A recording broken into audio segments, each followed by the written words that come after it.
C.D. Kaplan Card Chronicle. Have you been able to work with this new, essentially new squad long enough to develop what your defensive philosophy might be? And if so, how might that look schematically? Yeah, that's a great question. First of all, it's pretty cool. Afternoon in June to have a press conference, look around, have a packed room like this. The passion for Louisville basketball never ceases to amaze me. So kudos to Cardinal Nation and to you guys for coming out. Love that question. When you ask, have I been around my guys to know enough of what our defensive identity is going to look like? We had a pretty good idea going in of what we do and how we do it defensively. Obviously, when we recruit, we take those things into consideration. Who are the type of players that kind of fit who we play? I think I might have been asked this at the press conference, the introductory press conference, I'm not sure. We are predominantly, I would say, 99.9% a half-court man-to-man team. I think it's an interesting dichotomy that we do play fast on the offensive end. There's a lot of possessions in our game. We tilt the floor. But our philosophy in the half court is more of a half court man-to-man team. I compare us schematically a lot to Alabama in that regard. Both have a lot of possessions in their game. They push the ball offensively, but hang their hat on a tough, tenacious, nasty half court man-to-man defense. Coach, how did the Bahamas thing come about? What do you hope to get out of it? Can you take us through that?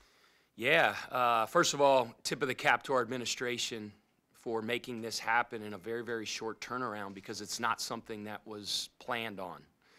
Again, that's the commitment of basketball being good around here and the things that it takes for basketball to be good, the wind to be at our back, and with a completely new roster, signing 13 players in 2.5 months, coming from parts all over.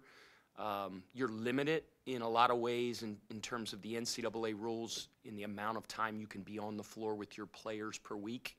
I'm sure all you guys are aware of this, maybe not the specifics, but 4 hours is the time that you're allowed to spend on basketball. That includes film, that includes anything on the floor. Obviously, you have additional time for other things like strength and conditioning and conditioning. The total number of hours is 8. When you go on a foreign trip, the NCAA allows you, on top of those 4 hours that you have throughout the week, to have 10 full practice days, the type of practice days that you would have throughout the course of the season, where there aren't those type of limitations. So it's great. It really allows us to speed up kind of the growth curve of this team, both implementing what we do, how we do it, our system, our terminology, teaching guys how we practice. The philosophy being that, when we get to the end of those 10 practices, we get a great head start. So when we get back together, when it really, really starts ramping up and it counts for real, when practice starts at the end of September and the beginning of October, we could look back to these 10 practices and go, man, we're way farther ahead than we should have been. So that was the main point of it. Obviously, these foreign tours, there's a cultural aspect to it as well, where you get to leave the country, go somewhere else. That's going to be cool. The other part of it is just the team building, the team chemistry, the camaraderie, the rapport, through getting to spend more time together on the floor, and then, obviously going on a trip together and being at a pretty darn cool hotel and resort for a while, getting to know each other, putting some suntan lotion on, swimming, doing a little wave surfing or whatever the crap you call it, body surfing. So we're going to have a good time as well. So I think we'll be further along in terms of our basketball system, and we'll be further along in terms of, what we call the power of the unit. Talk about Pat, sorry. Thank you. Just thinking back to, the first few weeks of summer workouts, is there a moment that sticks out to you where you've kind of seen these guys, show off and, compete the hardest? Like, has there been a moment that sticks out where you think about, Yeah, I mean, in terms of a moment where I thought they competed the hardest, I think that's been something that I've been, I don't want to say pleasantly surprised or pleased with, because I expect it. I mean, I think these guys going hard as crap every day. They're working hard. That's one of the things we hang our hat on, is competing. right? And we compete in June, we compete in July, we compete in the preseason, we compete in practice in January and February. So that is always at the kind of center of what we do. Is there one moment? Is there one loose ball? Is there one charge? Is there one crash the glass for an offensive rebound and a tip and a putback? I don't know if I could pick one right now, but the dudes have been getting after it and they're playing hard, competing. Talk about team camaraderie and bringing this group together. It's a group of veterans, obviously, except for one really talented freshman. In these early stages, are you seeing maybe a couple guys step to the forefront as far as from a leadership perspective? It's a good question. I mean, with an older group, savvy veteran guys, and they've been successful where they've been, and they come from good programs and good coaches, and they all, I would say, they lead in their own ways. You know, some guys are a little bit more vocal. Javon Hadley, you know, as a for instance. I'm picking him out, but because, you know, you hear his voice a lot. You know, he's and then there's other guys that lead more by, you know, what they do in their example. You know, they're guys that are in the gym early, that are in there late, how they go about their business. So I like to think we have a team full of guys that lead and that lead in different ways. I mean, even the young dudes, Kanai, you know, he's been awesome since he's been here. He was away last year at the high school he went to, so he's a little bit used to being away, being in a dorm, living away from mom and dad. He goes about his business like a vet. James Scott, I've talked about him ad nauseum, just the advanced basketball mind that he has and the advanced approach to work. So I'm proud of even those young guys, not just the old guys, in terms of how they're going about stuff. Yeah, when you guys ask a question, make sure you identify yourself so Coach can put a name to a face. So go ahead, Jeff. Jeff Lighty here. Coach, is there anybody that's standing out? I know you had limited practice, but is there anybody that's standing out so far after recruiting 13 new guys? That's hard to say. I can't sit here on June 25th and go, man, this guy. You know, everybody's shown flashes. Listen, the June part of this, and I've been doing this a long time. My staff, it drives them nuts. I always say this. I've been doing this a long time. I think I'm a dinosaur now. When you get to, I don't know what point in your career where you're considered a dinosaur. I see some of these young coaches, and I'm starting to feel like an old coach. Certain social media apps they're on and crap like that. I'm like, holy man. But there's been times where everybody has done some really good things. And June it's a breakdown period, right? You guys have heard it, and some of you have written articles on it, just our approach to strength and conditioning at the beginning when guys come in. And we talk about competing and we talk about toughness, two things that we take pride in. We think part of that is our approach to the weight room and strength and conditioning and being the toughest, most competitive team on the floor every time we take the floor. That's our goal, is part of it in there. And they get broken down. They get beat up a little bit. So kind of build it slowly in terms of what we do on the floor. First couple of weeks, it's more small group skill development type things where we're implementing our system that way. And then toward the end of every week, and then a little bit more as we've gotten to the end of it, we've done a little bit more team stuff. But there's been a lot of guys that have been highlights on different days. Pat C.L. Brown with the Courier Journal. Before NIL was approved, some of the criticisms and concerns from coaches was that it's going to divide the locker room. It's going to fester jealousy, that kind of stuff in the locker room. How do you what's your philosophy in terms of trying to mitigate that, knowing that, you know, you have this different guys are getting different money necessarily in the NIL? Yeah, I mean, our three things: relentless effort, competitive excellence, and the power of the unit. I've said that a lot. Maybe it gets boring in interviews and press conferences, but we believe it in so much. The power of the unit is the uncommon commitment to the guy next to you. In this new age, with that being a dynamic and being a factor in every locker room around the country, I think the teams that have the maturity, the wherewithal to be professionals and go about their business every day, regardless of those things, and be committed to the good of the whole and to love your teammates, right? And that's a nonstop, everyday dynamic and everyday process that we're selling our culture and selling the commitment to the guy next to you. Listen, you walk down any business in America down the hallway and you look into that office, that office, that office, that office, everybody makes different amounts of money, right? And it shouldn't be the type where you're going and comparing. That's just not the world. This is more grown-up stuff now. And for an enterprise to reach its potential, everybody has to be committed to winning and be committed to the ultimate goal of the team being successful. And that's just part of the dynamic every day of what we do, what we sell to our team. Eric Crawford, WDRB. Pat, there's so much data now when you're out recruiting that from a basketball standpoint, you get out there and look at these guys, you have a chance to kind of compare what they are on the court to what you thought they would be on film and with the data. Does this team look the way that you hoped it would look from that standpoint? I know there's no data with personality. Yeah, you know, I mentioned I've been doing this a long time. I'm a dinosaur. You don't evaluate in June. You don't. You don't, especially in this new world. I mean, yes, what we saw on tape, we see in person. I know the caliber of people and players that we have, but at least I can't, you know, and especially in this new world where you have transfers and new players coming in. A lot of times there's a lot of parts. This time, 13. It's a completely new team, and everything being new. This environment, this building, the strength and conditioning, the terminology, the system, new teammates, new relationships, you know, not just here, everywhere, heads are spinning, you know. So what a big emphasis on us is these first several weeks is our process, is how we go about our daily business.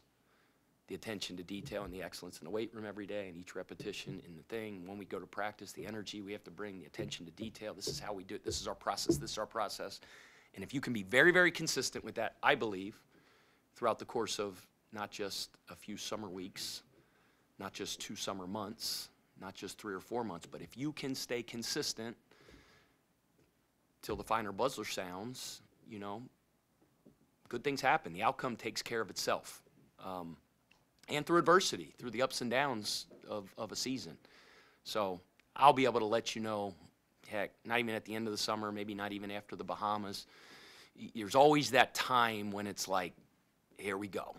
It's clicking. I'm feeling it, you know. And some teams, it happens like that. Some teams take a little bit longer. My team at Charleston 2 years ago, with a lot of new faces, man, and it just clicked sooner. And shoot, we won 1 million games out of the box and ended up winning 31 games. Last year, we stunk early. We stunk. And, you know, the world is, the ceiling's falling. What the heck? They were top 25 last year, and we went up to this deal at the Naval Academy, and we stunk. Consistent, consistent, consistent, consistent. We ended up winning 1 million straight. So it's, I might be able to tell you in 3.5 weeks. I might be able to tell you in 3.5 months. But, you know, staying focused on that process, that's boring as crap to say, and you guys roll your eyes, but that's what we do. Coach Corey here. How important to you has it been to have a guy like Peyton Siva help revitalize a program? I mean, Peyton Siva in any organization makes them better. I mean, in our program, yes, he makes us better. Peyton Siva's in the law firm down the street, the car dealership, the restaurant, the school. What? Car dealership? Kelsey Chevrolet from our family to yours. I always throw that in there. He's just a world-class dude, man. I mean, he's obviously basketball, brilliant, accomplished, national champion, all the stuff that we say all the time. And but he's just a world-class dude. He just lights up a room. He brings energy. I love guys that go about their daily business with a smile on their face. Peyton feels blessed to be in this building and back in this program, but he feels blessed to be walking around with his kids in the community. But yes, Peyton makes us better, and I love having him. Matt McGavick, Sports Illustrated. Pat, going back to the roster construction front, the majority of the players either are coming from teams who went to the NCAA tournament or have some sort of postseason type accolade, like Conference Player of the Year, Tournament Player of the Year, so on and so forth. Was that something you sort of took into account when putting together the roster in an attempt to maybe like lay the foundation for the culture you're wanting to establish here? I mean, it's a factor. When we look into things when we decide who we're going to recruit and who we're going to go after, they win. We take that into consideration. I mean, it's not always you could get a really good player that was just in a bad situation that didn't win where he was at, but, you know, you like – that's definitely something that you consider. Guys come from winning programs for sure. Mr. Tony, KY Sports TV. I'm curious about what you've seen out of the guys so far as who's going to be the dogs on your roster, and what is your approach to putting together your starting five? Approach to, well, who the dogs? I mean, hopefully got a bunch of them. You know, it's like picking out who stood out. You know, picking out who's the dog. I mean, dogs are competitors. Dogs are winners. Dogs are guys that don't back down, that grit their teeth, that bow their neck. That I like to think we got a bunch of them. In terms of my approach to deciding our starting lineup, compete. There's nobody in that locker room that was promised anything in recruiting, and there's nobody in that locker room that's been promised anything to this point. I really cannot have a starting lineup conversation until probably the day before the first game. You might say, oh, this is the guys that started in the Bahamas. Well, those are the guys that were the most productive in practice, right, up to that point. Maybe not. But there's a lot that goes into that. Yeah, Rick Bozich, WDRB. When you have 13 guys, I mean, you're starting, as you said, completely over. What's the most challenging thing to establish, first of all, to get them to buy in? The most challenging thing to get them to buy. I don't think there's a big challenge to create buy-in. We got a lot of guys that are, I'd say all of them, they're leaning forward, they're eager, they're receptive. You know, because it could be easy for somebody that's been somewhere for a long time, that's caught in their ways, that, you know, this is the way I've done it. They've been awesome. They've been completely open, accepting to what we do and how we do it, which has been awesome. I don't know if this is the most challenging thing, but terminology. Because in basketball, I mean, there's a universal basketball language, but different programs call different actions different things, and different, you know, so sometimes that takes a little bit of getting used to.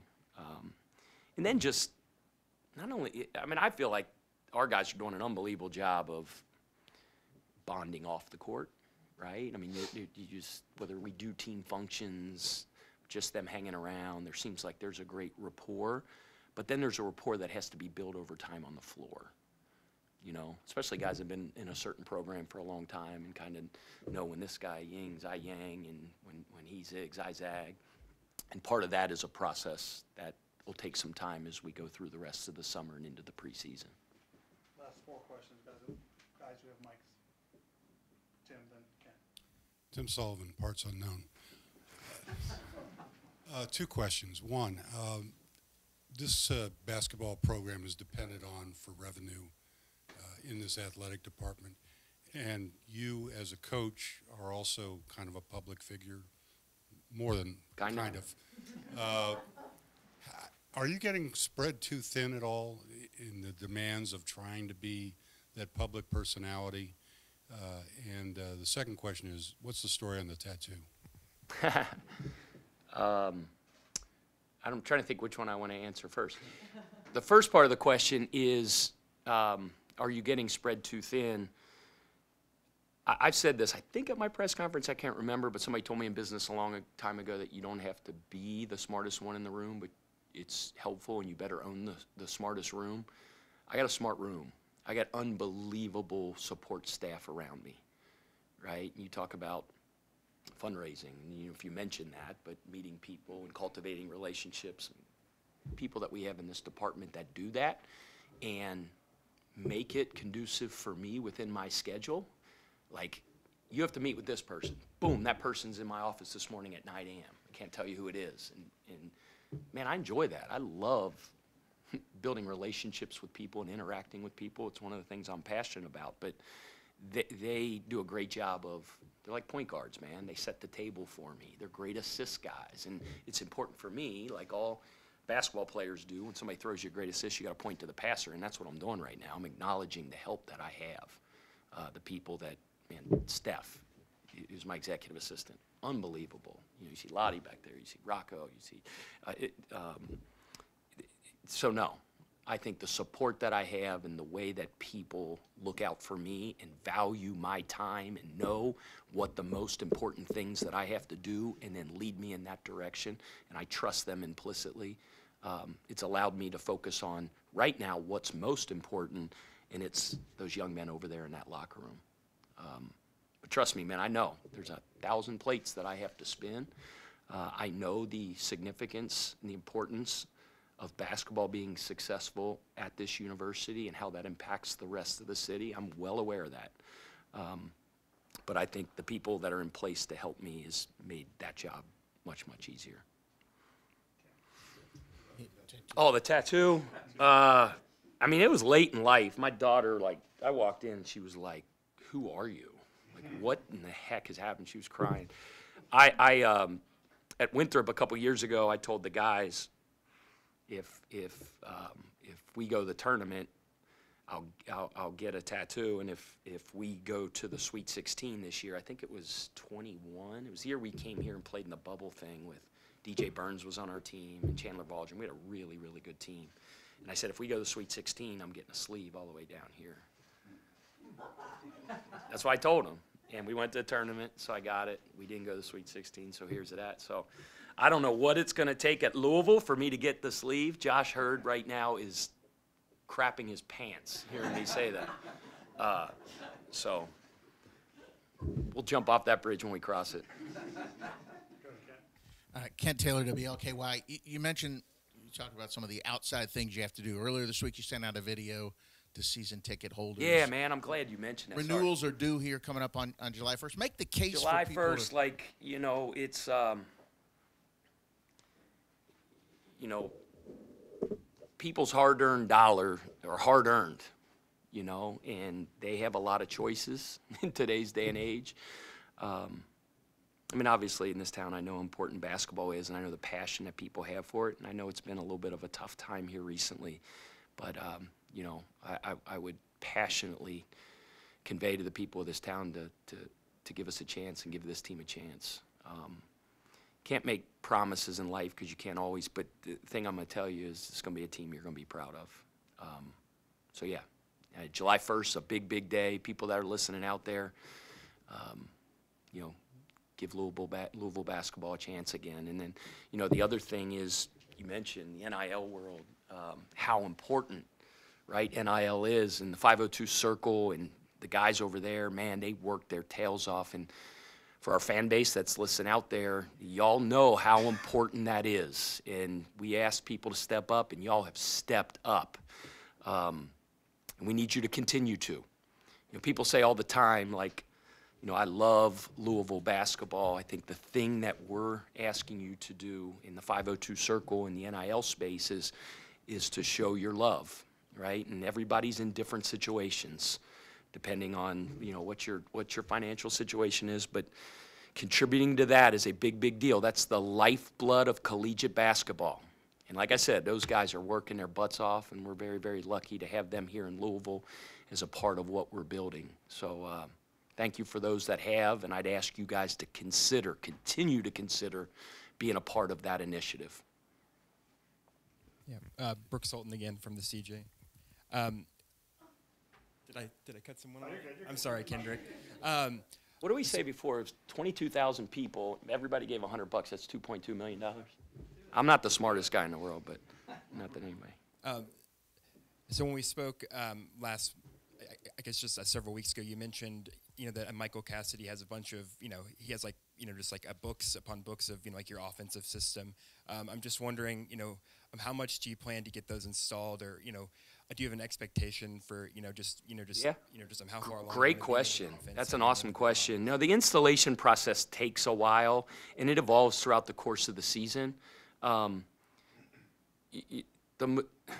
guts and the core of what we do and how we play offensively is based on more randomness. We call it the beauties in the randomness and our flow and how we play after makes and after misses and after an action breaks down. And there is a method to that madness as well. But obviously your ability to execute you know, set plays and getting certain players certain shots at different parts of the floor at different parts of the game is very important, and that's a process that kind of evolves. We've began to introduce some of those things, kind of the shapes we play out in some of our set plays. Mike's really, my staff's really good, and I value those guys tremendously. They do an unbelievable job in the areas they're responsible for, and I think one of the things that we've done a good job of, and Mike's really good at this, is he takes the complicated and makes it simple. So in his mind, in my mind, in terms of the offensive coordinator, for instance, it could be complicated in his mind, but the way that maybe you organize, you structure, you label, you name your terminology, it simplifies it for the players. That might not make a lot of sense, but sometimes it takes a ton of time, like hours and hours and hours and hours, to come up with a method to simplify it for the guys, you know? And I think we've done a good job of that over the years. We've started to do some of that the last couple practices. The guys have been great. They have fun with it. We talk about GBT all the time. I might have said this before. I hate when I say stuff twice, but Joe Madden, who's the I forget who he's coaching now, but he used to be the coach of the Cubs when they used to kick the Reds' butt, and he used to say GBT, great baseball talk. He loves great baseball talk. He loves guys talking X's and O's in the dugout, in the hotels, on the airplanes, and we value GBT here. We have a veteran group that loves to talk hoop. Coach Kendrick Haskins from Wave. When you have a team full of new guys like that, how much does it help that you brought a couple of guys over with you from Charleston and know what to expect from practices, know what your expectations are, So, and can relay that? Yeah, Rain Smith, James Scott, Kobe Rogers are three guys that obviously are ahead of the curve in terms of all that because they know it all already. And that's been great. It's been awesome to have those guys. First of all, they're winning players. They're championship players. They helped us do a lot at Charleston. They're great communicators. They're great teammates. So in not a way like I'm a know-it-all, I know what I'm talking about, and you don't. They do a good job in their own way of, I know Coach Kelsey seems a little crazy right now. This is what he means by that. You know what I mean? One of those deals. So, no, it's awesome to have some of those guys that kind of know our deal. Thanks. All right. Thank you all.